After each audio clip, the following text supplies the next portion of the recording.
नमस्कार प्यारे विद्यार्थियों, लास्ट वीडियो में अपन ने 10 न्यूमेरिकल वो अपन ने कर लिए थे। आज अपन लोग क्वेश्चन नंबर जो 11 है वो अपन शुरू कर रहे हैं। देखो क्वेश्चन नंबर 11 आपको दे रखा है कि ऊन से रगड़े जाने पर कोई पॉलीथीन का टुकड़ा 3 × 10⁻⁷ कूलाम के ऋणावेश से आवेशित होता है। देखो आवेश का मान दे रखा है, आवेश Q बराबर आपको दे रखा है 3 × 10⁻⁷ कूलाम। ठीक है, और ये कह रखा है कि ऊन से रगड़े जाने पर कोई पॉलीथीन का टुकड़ा इतने आवेश से आवेशित होता है। तो ये कह रहा है कि स्थानांतरित इलेक्ट्रॉनों की संख्या का आकलन कीजिए। मतलब आपको देखो इलेक्ट्रॉनों की संख्या ज्ञात करनी है, इलेक्ट्रॉनों की संख्या स्मॉल n का मान है वो ज्ञात करना है। अपन ने जो टॉपिक पढ़ा था आवेशों का क्वांटमीकरण, एक वस्तु से दूसरी वस्तु में इलेक्ट्रॉन का स्थानांतरण एक पूर्णांक संख्या के रूप में होता है। ठीक है, और उस वस्तु के ऊपर उपस्थित कुल आवेश की जो मात्रा होती है वो अपन ये कहते हैं इलेक्ट्रॉन के आवेश का पूर्ण गुणज होती है। तो वो अपन ये कहते हैं कि Q बराबर क्या होता है, Ne होता है। N यहाँ पे इलेक्ट्रॉन की संख्या, E इलेक्ट्रॉन पे आवेश होता है। तो अपन ये लिख सकते हैं कि N 1.6 × 10⁻⁻19 कूलाम हो जाएगा। ठीक है ना। अब यहाँ पे देखो अपने पास n का मान, q का मान दे रखा है 3 × 10⁻⁷ और ये हो गया n 1.6 × 10⁻⁻19। n बराबर क्या हो गया 3 × 10⁻⁷ 1.6 × 10⁻⁻19। ऊपर ले जाओ भी 10 की पावर को, तो क्या हो गया 3 × ये पॉइंट भी हटा दो तो 30 बटा अपने पास 16 हो जाएगा। 10 की पावर अपन 12 लिख देंगे प्लस की। ठीक है क्या, इसको भी अपन काट दें तो n बराबर कितना हो गया 15/8 हो गया क्या।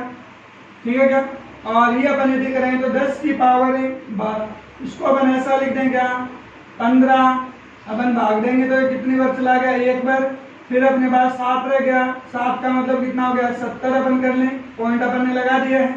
फिर अपन दो ये करेंगे तो अपने पास कितने हो जाएंगे यहाँ पे 8 अपन कर देंगे और 10 की पावर 12 अपन कर देंगे। ठीक है ना। तो ये अपन यहाँ पे इलेक्ट्रॉन लिख देंगे यहाँ पे।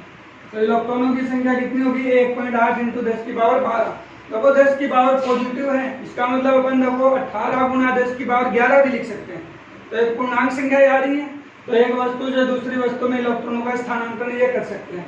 इसी का बी पार्ट आपको दे रखा है, क्या ऊन से पॉलीथीन में शक्ति का स्थानांतरण होगा, द्रव्यमान संरक्षण नियम की अनुपालना करेगा क्या। तो द्रव्यमान संरक्षण नियम की अनुपालना करेगा। जैसे अपन इलेक्ट्रॉनों में कहते हैं वैसे अपन ये कहते हैं इलेक्ट्रॉन द्रव्यमान n बराबर क्या होगा n me लिखते हैं, इलेक्ट्रॉन के द्रव्यमान का पूर्ण गुणज होता है। ठीक है ना।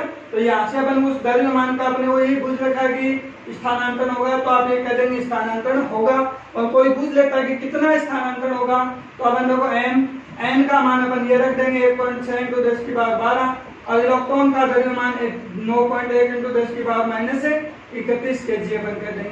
तो इस द्रव्यमान का अपन क्या कर देंगे स्थानांतरण वो अपन कर सकते हैं। ठीक है ना। फिर देखो अपने पास क्वेश्चन नंबर 12 देखना। क्वेश्चन नंबर जो 12 दे रखा है वो देखो अपने पास क्या दे रखा है।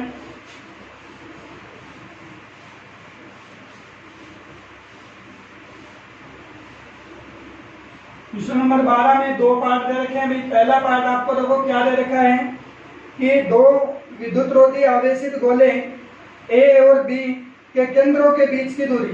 देखो ये A गोला हो गया, ये केंद्र हो गया, ये B गोला हो गया जिसका केंद्र अपने पास ये हो गया। इनके बीच की दूरी, इनके बीच की दूरी R बराबर कितना है 50 सेंटीमीटर है। सेमी को मीटर में चेंज कर लो, सेमी को मीटर में चेंज करें तो ये हो गया और 5 × 10 की पावर -1 मीटर अपन कह देंगे। फिर आपको ये कह रखा है एक गोले के ऊपर आवेश, दोनों पे पृथक आवेश। इस गोले के ऊपर आपके पास आवेश है वो ये कह रखा है 6.5 × 10 की पावर -7 कूलाम, और इस गोले के ऊपर भी आवेश इतना ही दे रखा है। इस गोले पर आवेश है वो भी अपने को यही कह रखा है। ठीक है। तो ये कहा कि इनके त्रिज्याओं को नगण्य माना जाए, त्रिज्याओं को नगण्य माना जाए तो ये दोनों आवेश कैसे हो गए, बिंदु आवेश हो गए। क्योंकि इनका अपन ये कह रहे हैं कि ऐसे गोले जिनका आकार उनके बीच की दूरी की तुलना में यदि बहुत ही कम होता है तो उन आवेशों को अपन क्या मान सकते हैं, बिंदु आवेश मान सकते हैं। तो ये बिंदु आवेश हो गया, और किन्हीं दो बिंदु आवेशों के मध्य लगने वाला आकर्षण या प्रतिकर्षण जो बल होता है वो दोनों आवेशों के गुणनफल के समानुपाती, इनके मध्य दूरी के वर्ग के व्युत्क्रमानुपाती होता है। तो अपन कूलाम नियम से बल ज्ञात कर सकते हैं क्या? ये हो गया क्या, इस गोले पर आवेश Q, इस गोले पर भी आवेश Q और दूरी r का स्क्वायर। तो ये अपन ये कर लेंगे क्या, 9 गुणा 10 की पावर 9, 6.5 इंटू 10 की पावर -7, 6.5 इंटू 10 की पावर -7, और ये r 5 गुणा 10 की पावर -1 का स्क्वायर कर लेंगे। तो बराबर कितना हो गया, 9, 6.5 इंटू 6.5, 10 की पावर कितनी हो गई, ये अपने पास 14 में से 9 कम कर लेंगे तो ये कितनी होगी, 10 की पावर -5 रह जाएंगी, 25 गुणा 10 की पावर -2 हो जाएंगी। ये पॉइंट पे डालो आप, ये पॉइंट अपन यदि हटा के लिखेंगे तो अपने बातों को ये पॉइंट 6.5 है, पॉइंट हटाएंगे तो अपन ये लिखेंगे f बराबर क्या हो गया, 9 गुणा 65 गुणा 10 की पावर -5, और ये हो गया 25 गुणा 10 की पावर -2, 10 गुणा 10, 10 की पावर -2, 10 की पावर 1 और 10 की पावर 1 कैंसिल कर दो, ठीक है, ये भी कैंसिल कर दोगे, 5 13, फिर 5 से बंद करें तो 13, और f बराबर कितना हो गया, 9 गुणा 169 गुणा 10 की पावर -5 न्यूटन बल हो जाएगा। बल जो लगेगा वो ये हो जाएगा। फिर देखो बी पार्ट जो दे रखा है वो आपको देखो क्वेश्चन में क्या कहा है, क्वेश्चन में ये कह रखा है कि प्रत्येक गोले पर आवेश की मात्रा को दुगना कर दें और उनके बीच की दूरी को आधा कर दें तो प्रत्येक गोले के ऊपर बल कितना लगेगा। देखो ये कह रखा है प्रत्येक गोले पर आवेश की मात्रा को दुगनी कर दें, तो पहले कितना आवेश था Q, अब ये कह रहा है कि नया आवेश अपन मान ले Q डैश है, तो इस गोले पर आवेश है उसका दुगना कर दो, ये हुआ क्या। इस गोले पर भी आवेश कितना Q, तो इस गोले पर भी आवेश कितना कर दो, Q डैश Q लिख दो, इनके बीच की दूरी R, तो ये R डैश बराबर क्या कर देंगे, इनकी आधी कर देंगे, ये हुआ क्या। तो लगने वाला अपने पास नया बल कितना होगा, तो नया बल यदि F लिखेंगे तो यहाँ पे अपन क्या लिख देंगे भी, देखो बल यदि अपन लिखेंगे तो अपने पास क्या होगा, F डैश बराबर K Q डैश और R स्क्वायर। तो F डैश बराबर क्या होगा, K 9 गुणा 10 की घात 9, Q डैश का मान अपन यदि करें तो कितना होगा 2Q, और ये सॉरी देखो इसको K ही मान लो भी, मान मत रखो एक बार, और यहाँ Q डैश का मान फिर रख रहे हैं और इनके बीच की दूरी R डैश का स्क्वायर करना है, तो R डैश का मान कितना, R/2 का स्क्वायर, तो ये कितना हो गया, F डैश बराबर क्या हो गया, K 2Q अपॉन में R स्क्वायर बाई 4 हो गया। तो F डैश का मान कितना हो गया, 4KQ अपॉन में R स्क्वायर बाई 4, तो इस R अपन जो 4 है उसको ऊपर ले आओ भी, तो ये कितना हो गया 16KQ अपॉन में R स्क्वायर। ये मान देखो किसका है, ये मान अभी अपन ने ज्ञात कर रखा है इस बल का, यही तो मान आया था, तो ये अपन क्या कर देंगे, जो बल आएगा उसको 16 गुना अपन लिख सकते हैं। अब F का मान ये लगा देना, F का मान वो ये लगा देंगे तो अपने पास बल कितना गुना हो जाएगा, पहले का 16 गुना हो जाएगा, तो पहले इतना था तो इसको आप क्या कर दो 16 से गुणा कर लो, तो ये नया बल ही हो जाएगा। यदि आवेश को दुगना कर दें और उनके बीच की दूरी को आधा कर दिया जाए तो नया बल होगा वो अपने पास ये बता सकते हैं। फिर देखो अपने पास क्वेश्चन नंबर जो 13 दे रखा है वो आपको क्या दे रखा है, मान लीजिए अभ्यास 1.12 में गोले ए और बी साइज में सर्वसम है, मतलब समान आकार के हैं, इसी साइज का कोई तीसरा गोला अनावेशित पहले गोले के संपर्क में तत्पश्चात दूसरे गोले के संपर्क में लाकर अंत में दोनों गोलों को दोनों से ही हटा लिया जाता है, तो ए और बी के बीच में नया प्रतिकर्षण बल कितना होगा। देखो इस बार ये दूरियां एक बार देखो जो है उतनी की उतनी है, आवेश मैं दोनों पे कह रहा हूँ Q ही है अपन पास, इस पे भी अपन देखो Q ही है, दोनों है वो समान आकार के हैं, देखना इस चीज को यू समझना। अब इनके बीच में क्या कर रखा है कि इनके बीच में एक तीसरा गोला एक और है भी जो अनावेशित है, जो क्या है अनावेशित गोला है, अनावेशित है, इसका मतलब देखो अपने पास क्या होगा कि ये कहा कि पहले तो उसको ए के संपर्क में ले आओ, ए गोला ये अपने पास सी हो गया, ए और सी को एक दूसरे को अपन ने स्पर्श करा दिया। आपको याद होगा आवेशन की विधियां पढ़ी थी क्या अपन ने, 3 विधियां अपन ने कही थी आवेशन की, पहली मैं कह दूं घर्षण विद्युत के द्वारा आवेशन, दूसरा मैं कह दूं चालन के द्वारा आवेशन, और तीसरा कहते हैं प्रेरण के द्वारा आवेशन। तो ये चालन के द्वारा अपने पास आवेशन हो गया। अभी एक दूसरे को अपन क्या करवा रहे हैं, स्पर्श करवा रहे हैं। तो स्पर्श करवाएंगे तो यहाँ पे ये सी बोला, यहाँ पे आवेश क्यू है, यहाँ पे आवेश है ही नहीं। और जब इनको दोनों को स्पर्श कराकर अपन पृथक पृथक करेंगे तो दोनों क्या होंगे, बराबर आवेश लेकर पृथक हो जाएंगे क्या। तो ये अपने पास यहाँ पे Q है, तो ये आवेश कितना होगा Q/2, और ये भी अपने पास क्या होगा Q/2। A पर भी आवेश हो गया, C पर भी आवेश हो गया। दोनों आवेशों पर अपने पास Q/2 आवेश अब उपस्थित हो जाएगा। फिर देखो उसके बाद में क्या कह दिया, इसी C को देखो किसके संपर्क में ले आओ, B के संपर्क में ले आओ। तो देखो अपन इस C को, ये तो कहा अपन ने A एवं C को स्पर्श करवाने का, ये मैं कह रहा हूं B एवं C को स्पर्श करवाने का। कब करवाना है, जब A से इनको पृथक कर ले। तो देखो B पर आवेश वो कितना है Q, और ये अपन ने लिख दिया C पर अब आवेश कितना हो गया Q/2 हो गया। अब इनको स्पर्श करवा लिया, फिर इनको अलग अलग कर दो, ये B हो गया और ये अपने पास क्या हो गया C हो गया। अब इस पर आवेश बोलो, टोटल आवेश जोड़ो तो कितना हो गया Q + Q/2। तो ये कितना हो गया 2Q + Q/2, ये हो गया 3Q/2। अब इस आवेश का क्या करना है, अपने को आधा आधा करना है। तो इसको अपन आधा आधा करेंगे तो क्या होगा 3/4 Q होगा क्या। तो B पर आवेश क्या होगा 3Q/4, और इस पर भी आवेश कितना होगा 3/4 हो जाएगा। अब यहाँ जल्दबाजी नहीं करनी है। आपको तो क्वेश्चन क्या कर रखा है, A और B के बीच में नया प्रतिकर्षण बल कितना होगा। तो A और B के बीच में नया प्रतिकर्षण बल पूछ रहा है अभी। तो देखो अपन ये लिख देंगे यहाँ पे, तत्पश्चात A एवं B के बीच नया प्रतिकर्षण बल।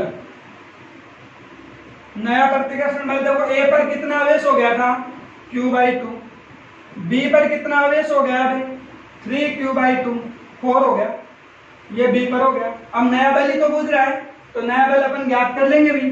तो नया बल देखो कितना होगा, देखना देखो अपने पास है कूलाम नियम के द्वारा अपन नया बल यदि ज्ञात कर रहे हैं तो F बराबर क्या हो गया K/Q/2, यहाँ पे कितना हो गया 3Q/4, और अपॉन में दूरी उतनी कितनी r²। तो ये कितना हो गया देखो 3, और इनको गुणा कर लो 8 हो गया क्या K/Q/r²। ये मान लो किसका था क्वेश्चन नंबर 12 में, ये जो अपने पास मान था वो बल का नहीं था क्या। तो ये अपने पास नया जो बल होगा पर F देश लिख दो, तो ये क्या हो गया 3/8/F कह दें। और इस बल का मान अपन ने क्वेश्चन नंबर 12 में ज्ञात कर रखा है, ठीक है ना। तो इसको अपन F का मान वो लगा देंगे। तो यहाँ पे जब अपन ये कह रहे हैं कि दो गोले हैं A और B, दोनों के आवेश Q है, तो एक अनावेशित गोले पहले A के संपर्क में लाते हैं, फिर B के संपर्क में लाते हैं, तो अपने पास A और B के बीच में नया प्रतिकर्षण बल क्या होगा, पहले जितना बल लग रहा था A और B के बीच में, तो उसका कितना गुणा कर लो 3/8 गुणा अपन कर लेंगे, ठीक है ना। तो ये अपने पास बल का मान आ जाएगा। ये अपना क्वेश्चन नंबर 13 हो जाएगा। फिर देखो क्वेश्चन नंबर 14 देखना। क्वेश्चन नंबर जो 14 दिया है वो देखो अपने पास क्या क्वेश्चन दिया है यहाँ पे।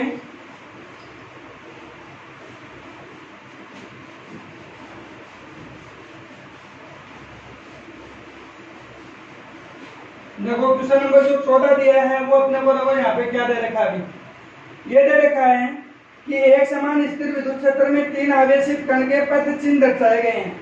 तीनों आवेशों के चिन्ह लिखिए, इसमें से किस कण के लिए आवेश शक्ति का अनुपात अधिकतम होगा। देखो ऐसा दे रखा है, यही है क्या, ये अपने पास ये ऋण आवेश के बारे में क्या रखा है, और ये आपको एक बल रेखा ये दे रखी है, ये दूसरा नंबर 2 दे रखा है, और ये अपने को ये तीसरे नंबर के लिए ये दे रखा है, ये नंबर 3 दे रखा है इनके लिए। तो पहले तो ये कह रखा है कि इनके चिन्ह को बताइए कि 1 2 3 जो बल रेखाएं दी है उनके चिन्ह बताइए। तो याद होगा समान आवेशों के बीच में क्या होगा, प्रतिकर्षण होगा। समान आवेशों के बीच में प्रतिकर्षण होगा, इसका मतलब दोनों आवेश या तो प्लस प्लस या माइनस माइनस होने चाहिए, तब तो कौन सा बल लगेगा, प्रतिकर्षण बल लगेगा। और विपरीत आवेश होते हैं तो विपरीत आवेशों के बीच में कौन सा बल लगेगा, आकर्षण बल लगेगा। विपरीत आवेशों के बीच में कौन सा बल लगेगा, आकर्षण बल लगेगा। तो देखो पहली रेखा किसकी ओर आकर्षित हुई, यहाँ पे धनावेश है, इसका मतलब ये आकर्षित हो रही है क्या, आकर्षित हो रही है, इसका मतलब ऋणावेश। तो ये जो रेखा होगी वो कैसी होगी, ऋणावेशित होगी पहले। दूसरी रेखा भी देखो धनावेश की ओर आकर्षित हो रही है, इसका मतलब ये भी क्या होगी, ऋणावेशित होगी। और तीसरी रेखा देखो ऋणावेश की ओर आकर्षित हुई है, इसका मतलब ये कौन सी होगी, ये अपने पास तीसरी रेखा कैसी आ जाएंगी, धनावेशित रेखा जो है। ठीक है, 1 2 3 के जो अपन चिन्ह की बात कर रहे हैं वो अपन कर देंगे। फिर कह रहा है कि Q/M आवेश सहती कह रहा है, आवेश सहती का मान किसके लिए अधिक होगा, तो जिस रेखा का जितना ज्यादा झुकाव होता है उसकी उसी रेखा के लिए आवेश सहती का मान सबसे ज्यादा होगा भाई, ये बात याद रख लेना। जिस रेखा का विद्युत क्षेत्र के साथ जितना ज्यादा झुकाव होगा उसके लिए आवेश सहती का मान उतना ही क्या होगा, ज्यादा होगा। ये बात अपन ने कहाँ पे पढ़ी है, विद्युत बल रेखाओं के गुणधर्म में भी बताई मैंने कि विद्युत बल रेखाओं के बीच का गैप क्या बताता है, विद्युत क्षेत्र के परिमाण को बताता है, और तीर का निशान किसको बताता है, विद्युत क्षेत्र की दिशा को बताता है। तो याद रखना है, देखो यहाँ पे 1 2 3 इनमें से किसका ज्यादा झुकाव है, नंबर 3 का ज्यादा झुकाव है, और इसका 3 का झुकाव, तो नंबर 3 के लिए आवेश सहती का मान क्या होगा, सर्वाधिक होगा। ठीक है, तो ये अपना क्वेश्चन नंबर 14 हो जाएगा। अब उसके बाद में देखो क्वेश्चन नंबर 15 देखना। क्वेश्चन नंबर जो 15 दिया है वो देखो अपने बुक को क्या दे रखा है, क्वेश्चन नंबर 15 में आपको दे रखा है कि E का मान देखो, इसके दो पार्ट दे रखे हैं। पहला पार्ट दे रखा है E बराबर है 3 गुणा 10 की घात 3 आई कैप न्यूटन पर कूलम है। फिर कह रखा है देखो ए पार्ट दे रखा है, उसके बाद में E का मान देने के बाद ये कह रखा है इस क्षेत्र का 10 सेमी भुजा के वर्ग के उस पार्श्व तल में जिसका तल YZ के समांतर है गुजरने वाला विद्युत फ्लक्स कितना होगा। YZ तल के समांतर है, इसका मतलब लंबवत किसके हो गया, YZ तल के समांतर है, इसका मतलब लंबवत किसके होगा, XX के। तो इसका जो क्षेत्रफल अल्पांश बनेगा, या मैं कह दूं कि क्षेत्रफल सदिश जो बनेगा वो क्या होगा, क्षेत्रफल सदिश। क्षेत्रफल सदिश अपन कहेंगे तो वो क्या होगा, देखो यहाँ पे x है, x के क्या होगा, x के लंबवत होगा,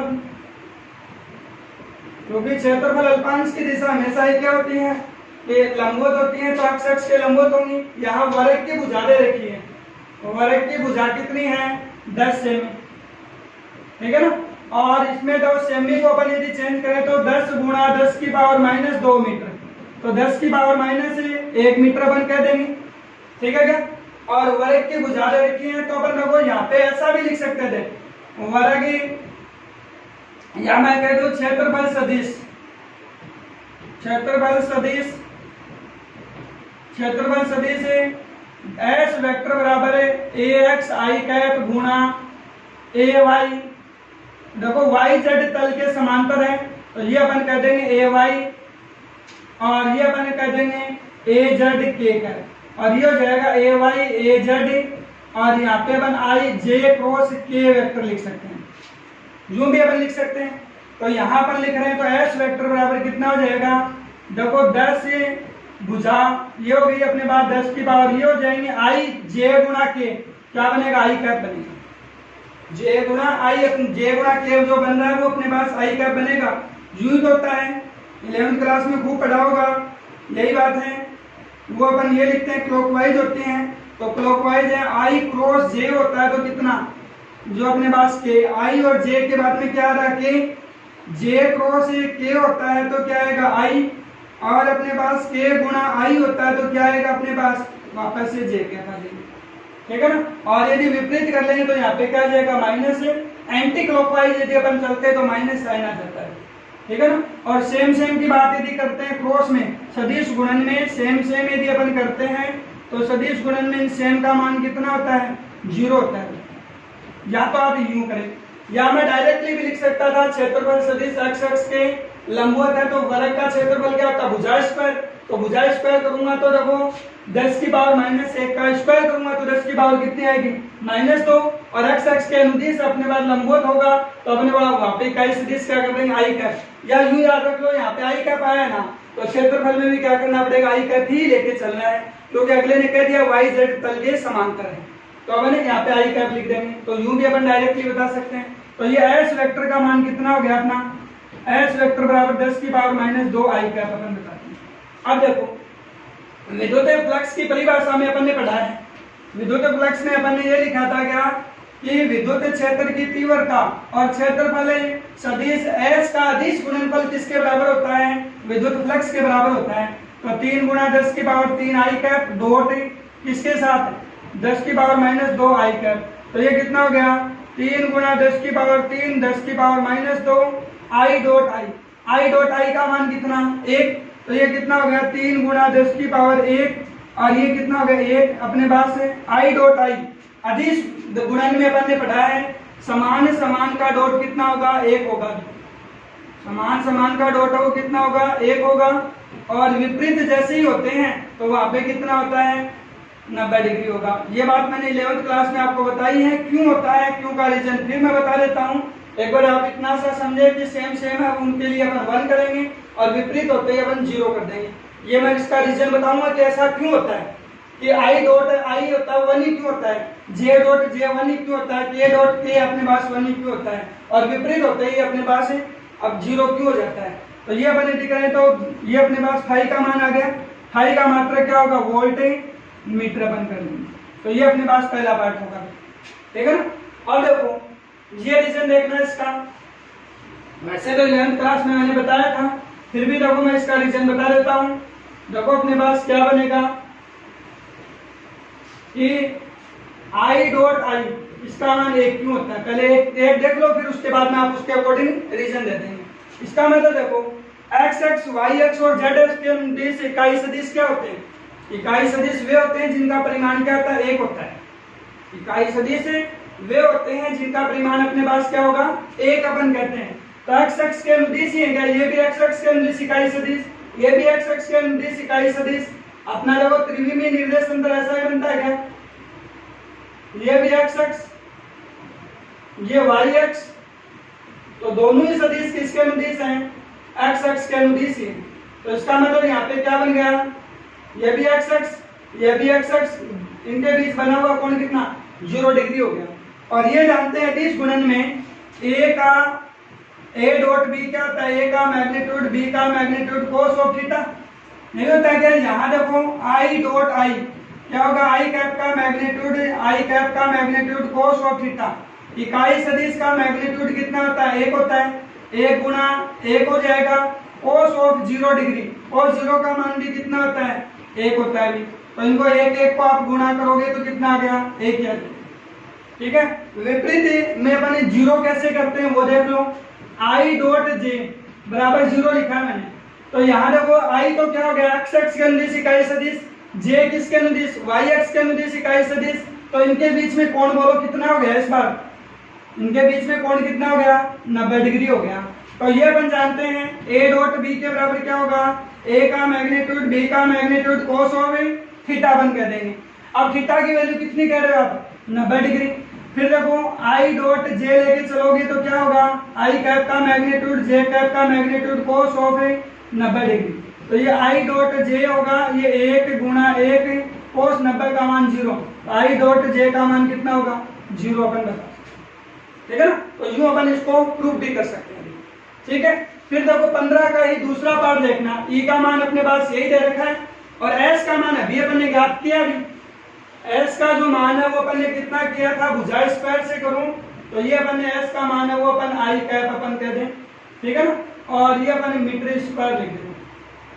फिर देखो इसका बी पार्ट दे रखा है, इसी वृत्त से गुजरने वाला फ्लक्स कितना होगा, इसका तल का विलंब एक्स अक्ष से 60 डिग्री का कोण बनाता है। तो एक्स अक्ष से कितना कोण बनाता है 60 डिग्री का कोण बनाता है। तो देखो यहाँ पे अपन ये जानते हैं कि फाई बराबर E vector dot of S vector, तो ई का मैग्नीट्यूड एस का मैग्नीट्यूड कोस ऑफ थीटा नहीं हो गया क्या। यहाँ अपन कहेंगे 3 गुणा 10 की पावर 3 आई कैप इसका मैग्नीट्यूड, ये अपने पास हो गया 10 की पावर माइनस 2 आई कैप का मैग्नीट्यूड, और ये हो गया कोस ऑफ 60 डिग्री, ठीक है। यहाँ पे देखो थीटा बराबर आपको कह रखा है इसका तल है वो अपने पास कितना कोण बना रहा है 60 डिग्री का कोण बना रहा है, ठीक है। तो ये अपने पास ये हो गया 3 गुणा 10 की पावर 3 आई कैप का मैग्नीट्यूड, 10 की पावर -2 को बाहर निकाल दो, आई कैप का मैग्नीट्यूड cos 60 का मान कितना 1/2, तो ये कितना हो गया 3 गुणा 10 की पावर 3 इकाई सदिश का मैग्नीट्यूड 1, 10 की पावर -2 इकाई सदिश का मैग्नीट्यूड 1, तो ये अपन कर लेंगे।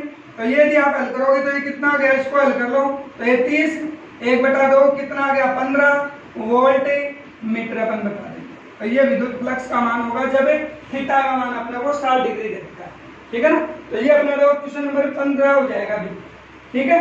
फिर देखो क्वेश्चन नंबर 16 जो दे रखा है वो देखना अपने को 16 का क्या दे रखा है अभी। क्वेश्चन नंबर जो 16 आपको दे रखा है वो देखो अपने को क्या दे रखा है यहाँ पे।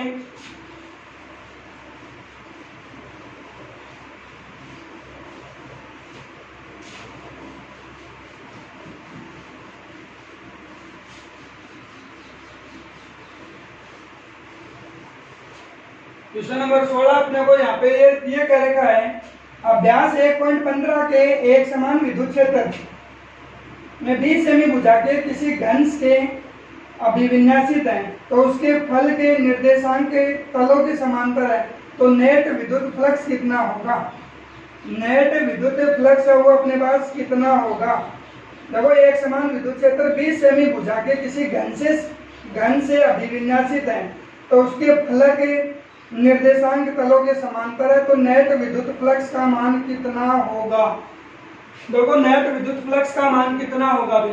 देखो एक घन की बात करते हैं,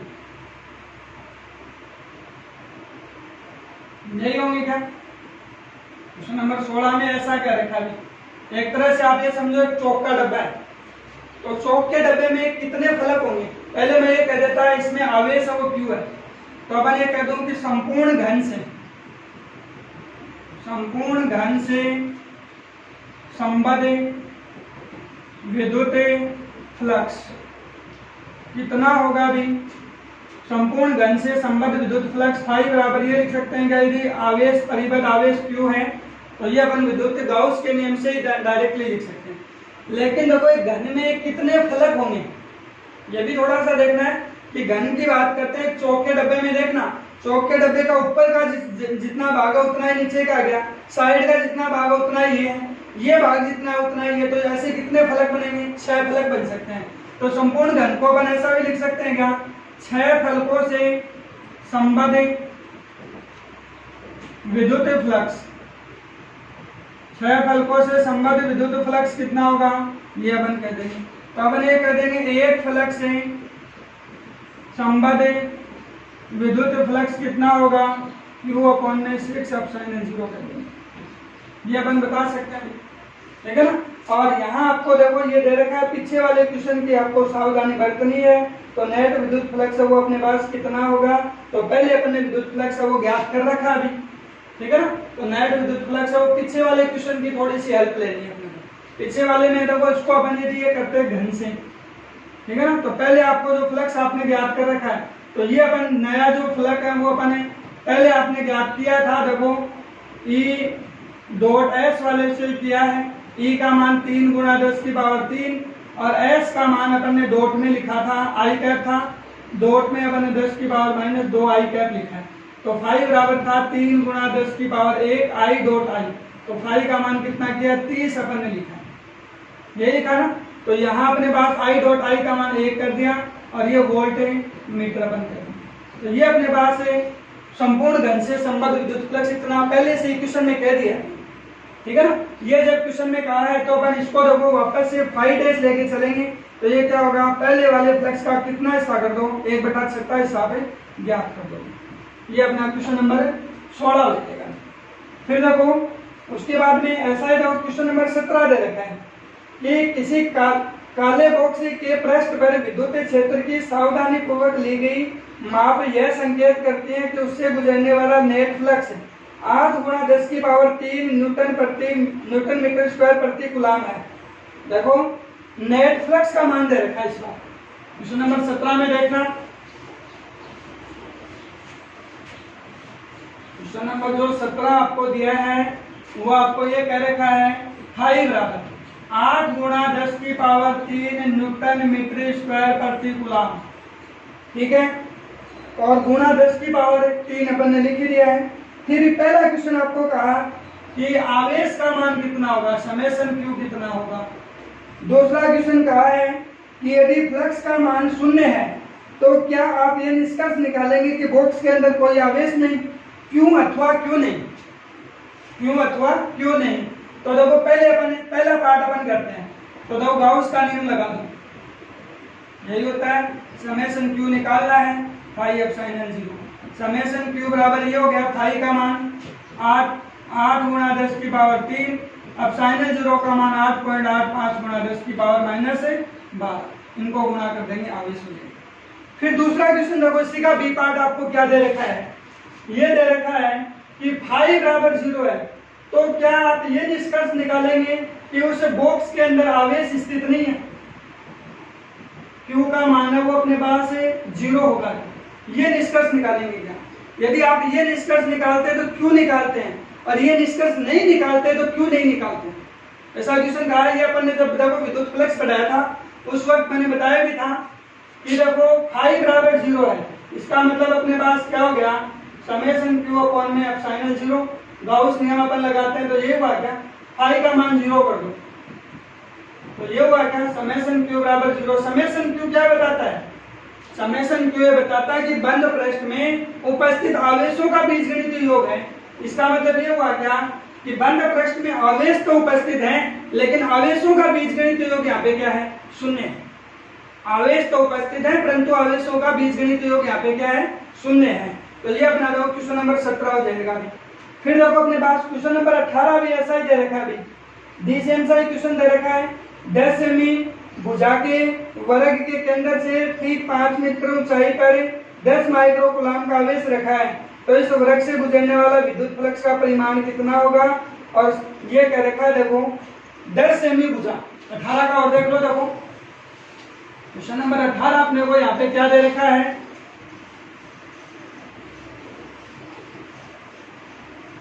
क्वेश्चन नंबर जो 18 आपको दिया है 10 सेमी भुजा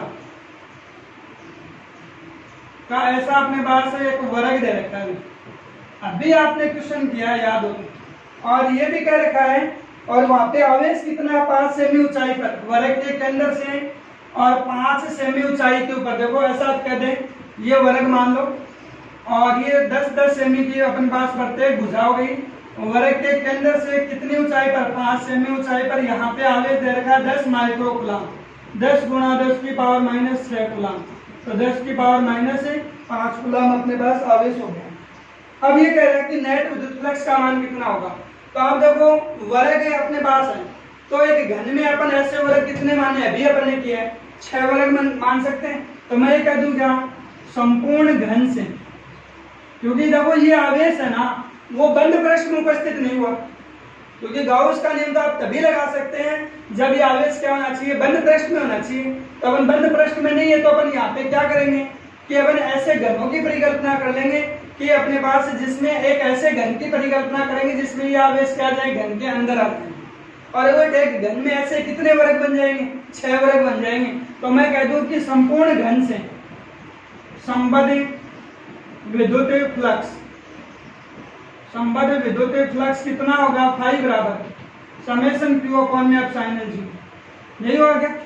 अब देखो इस घन में ऐसे कितने फलक हैं, 6 हो गए क्या, 6 वर्ग कर दूं, अर्थात मैं ये लाइन ये भी लिख सकता था 6 वर्गों से संबद्ध विद्युत फ्लक्स, और 6 वर्गों से संबद्ध विद्युत फ्लक्स क्या होगा, अपने पास यही आना। अब आपको देखो ये 6 वर्गों से आ गया, लेकिन यहाँ 6 वर्ग है क्या, घन के अंदर तो 6 वर्ग है, लेकिन अगले ने क्वेश्चन क्या कहा, 1 वर्ग से संबद्ध। तो अब 1 वर्ग से संबद्ध करोगे तो आप क्या कर दोगे, इसमें आप कितने का भाग दे दोगे, 6 का भाग और दे दोगे, ठीक है ना। अब अपने पास देखो समेशन क्यू का मान है 10 की पावर -5, ये हो गया 8.85 × 10 की पावर -12, और विद्युत फ्लक्स है न्यूटन मीटर स्क्वायर पर कूलम। ये अपने पास है विद्युत फ्लक्स आ जाएगा, इसकी कैलकुलेशन आप कर लेना, ठीक है ना। तो क्वेश्चन नंबर 18 तक के जो न्यूमेरिकल है वो एक बार आप करके देखना। देखो टोटल जो न्यूमेरिकल दे रखे हैं वो अपने पास है इस चैप्टर के 24 न्यूमेरिकल दे रखे हैं, ठीक है ना। तो वो यहाँ तक के एक बार आप लोग न्यूमेरिकल वो करके देखना, जो भी अपने पास समस्याएं आए वो आप व्हाट्सएप ग्रुप पे या कमेंट बॉक्स में जाकर आप बता दें, ठीक है ना।